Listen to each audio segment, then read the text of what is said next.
The awakening of a sleeping giant.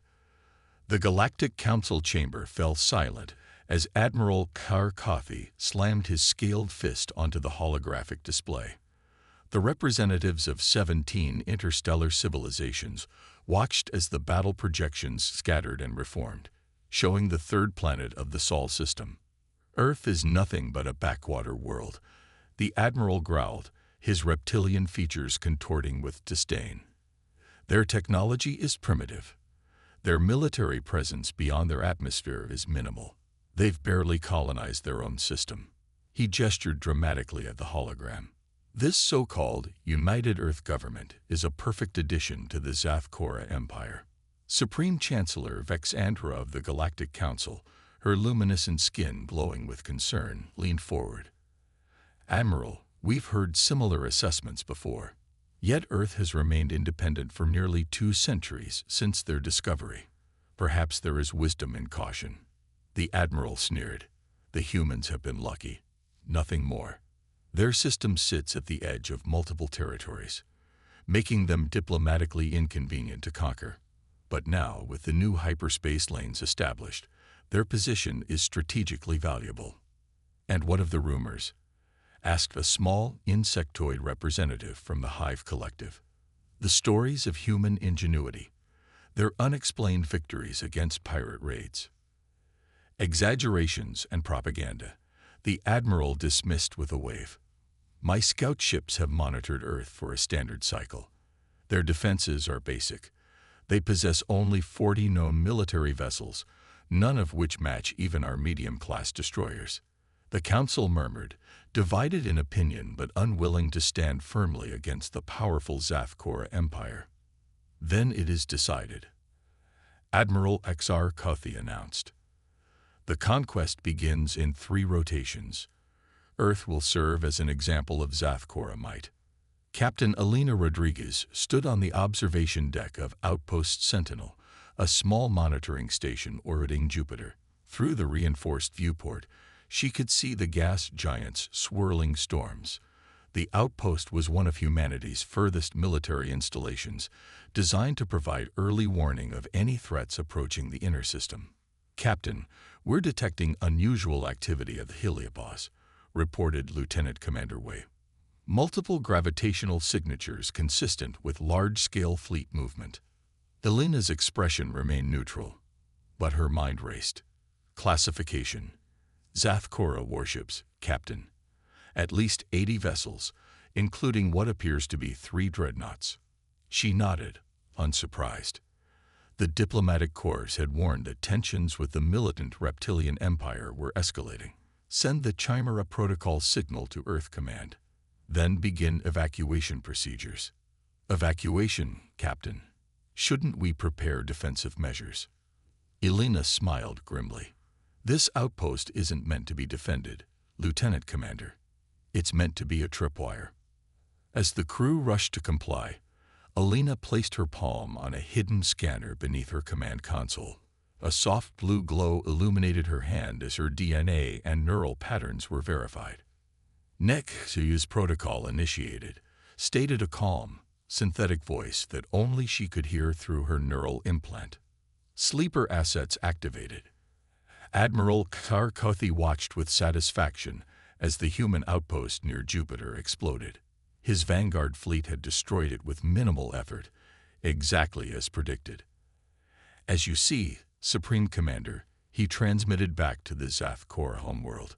The humans offer no meaningful resistance. Their outpost commander chose to self-destruct rather than face our might. Pathetic. The holographic projection of Supreme Commander Zeth Rael nodded in approval. Proceed with the invasion. Remember, Admiral, we want Earth's infrastructure intact. Their world will serve as our new forward base in this sector. Of course, Supreme Commander. We will commence bombardment of their orbital defenses immediately, followed by targeted strikes against military installations. My analysis suggests Earth will surrender within 2 planetary rotations. The Admiral's ship, the inevitable conquest, led the fleet toward Earth, their engines leaving trails of exotic particles in the void.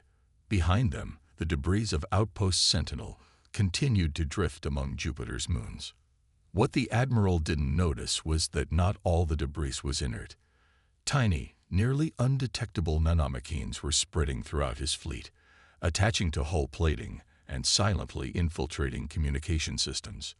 In the UEGDF, United Earth Government Defense Force, headquarters beneath the Olympus Mons colony on Mars, General Maya Okonkwo stood before the assembled Joint Chiefs as alerts flashed across the command center. Chimera Protocol confirmed, she announced.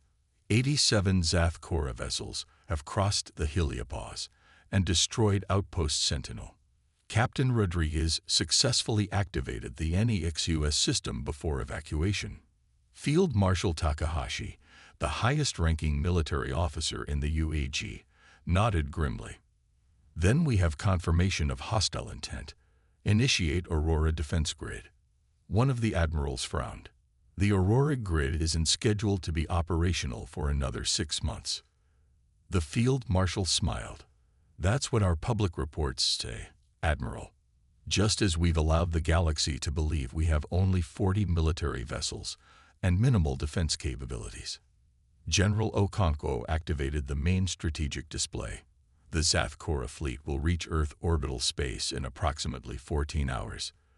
Their course suggests they plan to establish a high-orbit bombardment position. Perfect, said Field Marshal Takahashi. They're following the standard invasion protocol for what they believe is a minimally defended world. He turned to the assembled officers. Activate all Phantom Fleet vessels. Implement Operation Trojan Horse. Admiral Karkothi felt a growing sense of unease as his fleet approached Earth. The planet looked peaceful, blue and serene against the darkness of space. Too peaceful. Tactical, report on Earth's defensive measures, he commanded. Still minimal, Admiral, responded his tactical officer. We detect their 40 known military vessels moving to intercept, along with approximately 200 civilian ships evacuating to Mars. Orbital defense platforms are active but primitive. No other significant threats detected. And yet, the Admiral's instincts, honed through decades of conquest, were screaming warnings. Why would they send their pitiful fleet against us? They must know they cannot win. Perhaps they hope to delay us while their civilians escape. The Admiral considered this. Perhaps. Still, maintain maximum alert status. Prepare to engage their fleet. As the Zath-Kora armada closed distance with Earth's defenders, Admiral XR Kothi noticed something peculiar. The human vessels were not forming a defensive screen around their planet as expected. Instead, they were spreading out, taking seemingly random positions. Admiral, his communications officer interrupted. We're experiencing unusual interference across all channels. Engineering reports similar anomalies in our sensor arrays. Before he could respond, the tactical officer shouted, "Energy spike." Multiple energy spikes across the system. In that moment, the void around them transformed. Where there had been empty space, hundreds of vessels suddenly appeared, dropping their advanced stealth fields simultaneously. Not just warships, but massive battle platforms that dwarfed even the Zath-Kora dreadnoughts. Impossible, the Admiral roared. Where did they come from? How did we not detect them? On the bridge of the UEG flagship Humanity's Shield, Admiral Layla Chakrabarty smiled as she gave the order. All ships, weapons free. Show them what humanity is truly capable of. The Zath-Kora fleet found itself surrounded and outgunned. From the dark side of Earth's moon emerged a massive installation, a weapon platform kilometers across that had remained completely hidden until this moment. Admiral XR Kothi watched in horror as the first wave of advanced human weapons tore through his vanguard. Their technology was unlike anything described in their intelligence reports. Phased plasma weapons that bypassed shields, gravitational distortion missiles that crushed warships from within, and beam weapons that seemed to ignore the laws of physics as the Zath-Kora understood them. This was a trap, he realized too late. They knew we were coming. They've been waiting for us. His tactical officer, voice trembling, reported. Admiral, We're detecting unusual activity within our own systems. Something is overriding our control protocols. Across the Zathkora fleet, ships suddenly lost power or found their weapon systems targeting their own allies. The Nanomechans from Outpost Sentinel had done their work, infiltrating and compromising the enemy's technology. All ships, retreat. Admiral Ktar Kothi commanded. Full emergency withdrawal. But the humans weren't finished. As the Zathkora ships attempted to flee, spatial distortion generators activated throughout the system, creating gravity wells that dragged the fleeing vessels back toward the human fleet. On the inevitable conquest, Admiral Ktar Kothi received a transmission. The face of a human woman appeared on his screen, Captain Elena Rodriguez, whom he had believed dead with the destruction of Outpost Sentinel. "Admiral Ktar Kothi," she said calmly, "you seem surprised. Did you really believe we would leave our system so poorly defended? That we would allow our technological capabilities to be accurately reported to potential aggressors?" "What are you?" he demanded. "We are humanity," she replied simply. "We evolved on a death world, fighting for survival every step of our development. We've endured thousands of years of warfare among ourselves before reaching the stars. Did you think we would be unprepared for threats from beyond?" The Admiral watched helplessly as his once mighty fleet was systematically disabled or destroyed. The inevitable conquest itself was now surrounded by 5 human warships, each glowing with energy signatures that his sensors couldn't even properly analyze. "The Zathkora Empire will not stand for this," he declared defiantly. "When word reaches our homeworld—" "It already has," Elena interrupted. "While we've been engaged here, similar scenes have been playing out across Zathkora space. Your colonies are under our control. Your homeworld is surrounded. Your leadership has already entered surrender negotiations." As the magnitude of humanity's deception and the completeness of their victory dawned on him, Admiral Ktar Kothi realized a fundamental truth that would soon echo across the galaxy. They had catastrophically underestimated humanity, and that mistake had changed everything. The Galactic Order, the Galactic Council chamber that had once hosted Admiral Ktar Kothi's confident declarations, now held a very different atmosphere. Representatives from across the known galaxy sat in stunned silence as footage of the Earth-Zathkora battle played on the central holographic display. The Zathkora Empire, widely regarded as one of the most powerful military forces in the galaxy, had been utterly defeated in less than a standard day. Supreme Chancellor Vexandra's luminescent skin pulsed with anxiety as she addressed the assembly. The implications of these events cannot be overstated. Everything we thought we knew about human capabilities has been proven false.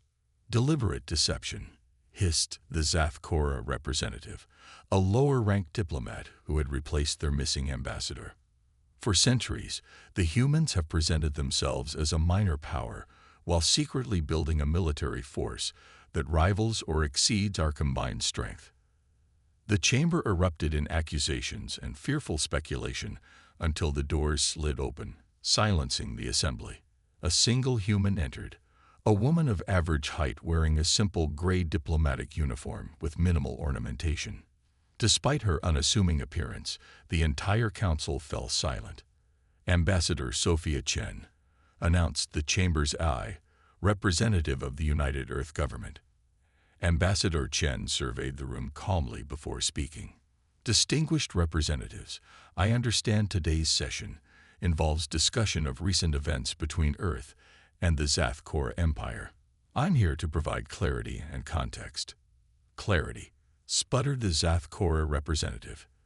"Your government orchestrated the most elaborate military deception in galactic history." "No," Chen replied evenly. "We simply took reasonable precautions for a young species in a potentially hostile galaxy. When we first achieved interstellar travel and encountered the galactic community, we observed how established powers treated emerging civilizations. We saw resource exploitation, cultural assimilation, and in some cases, outright conquest." Her gaze swept across the chamber. "Would any of you have done differently in our position?" Aboard the damaged flagship Inevitable Conquest, now under human control, Admiral Karkothi sat in his private quarters, now his prison cell. The door slid open to admit Captain Elena Rodriguez, flanked by two silent human guards. "Admiral," she acknowledged with a respectful nod. "I hope your injuries have been properly treated." Karkothi glared at her. "What do you want? To gloat over your victory?" "No," Elena said, taking the seat opposite him. "I want you to understand what happened and why. It might help prevent future conflicts. You lied to the galaxy," he accused. "You presented yourselves as weak while building a war machine in secret." "We never lied," Elena corrected. "We simply allowed others to underestimate us while we prepared for the possibility of this exact scenario. The 40 ships you knew about, those were our diplomatic and trade vessels, never hidden. The civilian ships evacuating during your attack, also real civilian vessels. But they weren't our only ships." She activated a small holographic projector, displaying the Sol system with all of humanity's now revealed military installations and fleet positions. "This is the Phantom Fleet, our actual defense force. 2,000 specialized combat vessels using adaptive camouflage technology. The Aurora Defense Grid, a system-wide network of weapons platforms, sensor arrays, and spatial distortion generators. And the Nexus Protocol, a neural-linked artificial intelligence system for coordinating our entire defense network." The Admiral stared at the display in disbelief. "Why reveal this now? You've exposed your strategic advantages." Elena smiled. "What you're seeing is already outdated. The technology deployed against your fleet was our previous generation of defensive systems, and these aren't even our most significant achievements." In the Galactic Council chamber, Ambassador Chen continued her address. "Humanity was forced to develop in isolation for most of our history. We fought our own wars, faced our own extinction-level events, and ultimately survived through innovation and adaptation. When we reached the stars and observed galactic politics, we made a strategic decision. We would not reveal our full capabilities until necessary. And this deception extended to your technology as well," asked a representative from the Arcturian Confluence, an alliance of energy-based life forms. "It did," Chen confirmed. "The technology you've observed in the recent conflict represents advancements we achieved decades or even centuries ago. Our public face showed only what was necessary for trade and diplomacy. So humanity has been lying in wait, planning galactic domination all along," accused the Zathkora representative. Chen's expression hardened slightly. "If domination were our goal, this conversation wouldn't be happening. We would have followed the Zathkora invasion with our own conquests." She gestured toward the holographic displays. "Instead, after neutralizing the immediate threat, we withdrew our forces to defensive positions and called for peace negotiations." Supreme Chancellor Vex Andra spoke carefully. "What does Earth want from the galactic community now that your true nature is revealed?" "The same thing we've always wanted," Chen replied. "Peaceful coexistence, fair trade, and mutual respect. The difference is that now we can have these discussions as equals, without the pretense that humanity is a minor power to be patronized or exploited." In a secure conference room aboard the human flagship, Humanity's Shield, Field Marshal Takahashi met with his senior officers to assess the aftermath of their victory. "The Phantom Fleet performed beyond expectations," reported Admiral Chakrabarty. "Our losses were minimal. 14 vessels damaged, 3 beyond repair. No significant personnel casualties." "And the Zathkora forces?" asked the Field Marshal. 39 ships destroyed, 46 disabled and captured, the remainder allowed to withdraw after disarmament. Approximately 12,000 Zathkora casualties, with nearly 40,000 prisoners. General Okonkwo added, "The Nexus Protocol has successfully infiltrated and mapped most major Zathkora military installations. We now have unprecedented intelligence on their capabilities and deployments." Field Marshal Takahashi nodded. "And the diplomatic situation? The Zathkora Supreme Command has agreed to armistice talks, General Okonkwo confirmed. More significantly, we've received communication requests from 17 previously neutral or distant powers. It seems our demonstration has caught the attention of the entire galaxy. As expected, the Field Marshal said, Phase 1 of the Revelation Protocol has been completed successfully. Now comes the more difficult part, reshaping galactic politics without triggering a wider conflict. On the Zathkora homeworld, Supreme Commander Zeth Rael faced the grim task of addressing the High Council. The massive chamber, carved from living stone over thousands of years, had never before hosted a discussion of defeat. The human response was unexpected. He admitted, the words bitter in his mouth. Their technological capabilities far exceed our intelligence assessments. Their strategic deception was comprehensive and masterful. How did we fail so completely? Demanded High Counselor Threshmarch. Our intelligence networks are the envy of the galaxy. Because the humans designed their deception specifically to exploit our methods, explained Zethral. They allowed us to see exactly what they wanted us to see, an emerging civilization with limited military capacity and relatively basic technology. And now, asked another counselor. Now we face a choice, the Supreme Commander said gravely. The humans have offered terms. They do not demand territory, resources, or even reparations. They ask only for a formal non-aggression pact and the establishment of a demilitarized zone between our spaces.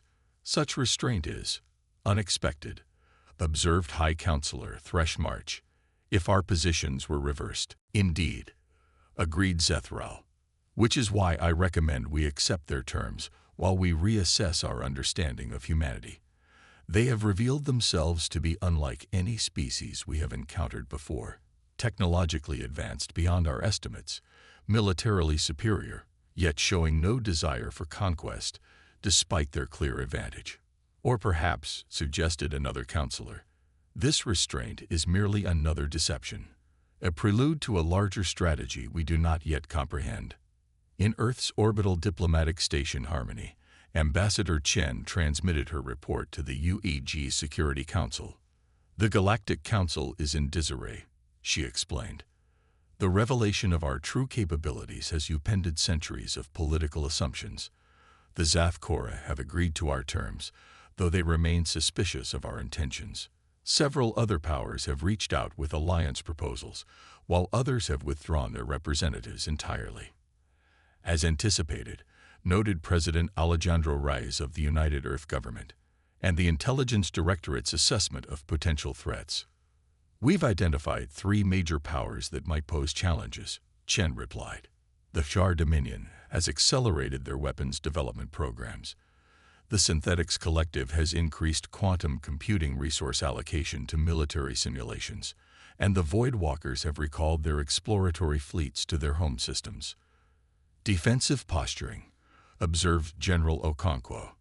They fear we might follow the Zathkora victory with wider aggression. Then our next steps are critical, said President Reyes. We must demonstrate that humanity's revelation isn't the prelude to conquest, while simultaneously ensuring our security is respected. 3 months after the battle that changed everything, representatives from 47 galactic powers gathered on Earth itself, the first time most non-humans had set foot on humanity's homeworld. The location was symbolic. The ancient city of Geneva, which had hosted peace conferences throughout human history. Supreme Chancellor Vexandra of the Galactic Council found herself marveling at the contradictions of Earth. The planet showed signs of its difficult past, areas still recovering from environmental damage, monuments to historical conflicts, yet also displayed remarkable beauty and resilience. Your world has known much suffering, she observed to Ambassador Chen as they walked through the conference venue. It has, Chen acknowledged. And that suffering shaped us. Every species faces evolutionary challenges, but humans faced additional pressures of our own making. Our wars, our environmental mistakes, our social upheavals, all forced us to adapt, innovate, and ultimately overcome. Is that why you concealed your true capabilities? Fear born of suffering? Partially, Chen admitted, but also wisdom born of history. When European explorers encountered less technologically advanced human societies, the results were often catastrophic for the latter. We didn't wish to risk becoming another conquered civilization if the galactic community proved hostile. As delegates gathered in the Grand Assembly Hall of the United Nations, President Reyes took the podium. The chamber fell silent as he surveyed the assembled representatives. Distinguished delegates, he began, today marks a new chapter in galactic relations. The recent conflict between Earth and the Zathkora Empire was regrettable, but perhaps inevitable given the misunderstandings between our civilizations. Today, we hope to prevent such misunderstandings in the future. He gestured, and holographic displays activated throughout the chamber, showing detailed information about human history, development, and even certain aspects of their previously hidden technologies. Today, humanity extends an open hand to the galaxy. We offer unprecedented transparency about who we are and how we came to be. In return, we ask only for mutual respect and recognition of our sovereign rights. We do not seek dominance or conquest, merely security and peaceful coexistence. One standard year after the Earth-Zathkora conflict, the galaxy had transformed. The Galactic Accord, a new diplomatic framework proposed by humanity, had been ratified by 33 major powers. Trade routes had been redrawn, military alliances reconfigured, and technological exchange programs established under careful regulation. In a observatory atop Olympus Mons on Mars, Admiral XR Kothi, now serving as the Zathkora diplomatic liaison to Earth, stood beside Captain Elena Rodriguez, gazing at the stars. "Your people have reshaped the galaxy in a single year," he observed, "without firing another shot after our encounter." "That was always the plan," Elena replied. "A battle with your fleet wasn't just about defending Earth. It was about demonstrating enough capability to earn respect without revealing everything." "You still maintain secrets, then?" "Of course," she said with a slight smile. "As do you. As does every civilization. The difference now is that we all recognize each other's right to those secrets, within boundaries established by mutual agreement." The Admiral made a sound that might have been a laugh. "You know, among my people, there is a new saying, 'Fear the humans, for they hide their strength until the moment of truth.' Your species has become something of an obsession in our military academies. And among humans," Elena countered, "we've gained a new respect for Zathkora adaptability. No other species has integrated the lessons of defeat so quickly into constructive change." Together, they watched as a new class of joint species vessel, bearing both human and Zathkora design elements, lifted from the Martian shipyards, destined for the galaxy's unexplored regions. "One battle changed everything," mused the Admiral. "No," corrected Elena. "One battle revealed what was always there: humanity's potential, the galaxy's capacity for change, and the possibility that different civilizations might find common ground despite their differences." Across the galaxy, in countless worlds and stations, the story of how humanity unveiled its true nature was told and retold, growing with each telling. Some versions painted humans as masterful deceivers, others as righteous defenders, still others as calculating strategists. But all versions agreed on one fundamental truth: the galaxy had underestimated humanity, and in doing so, had forever changed the course of interstellar history.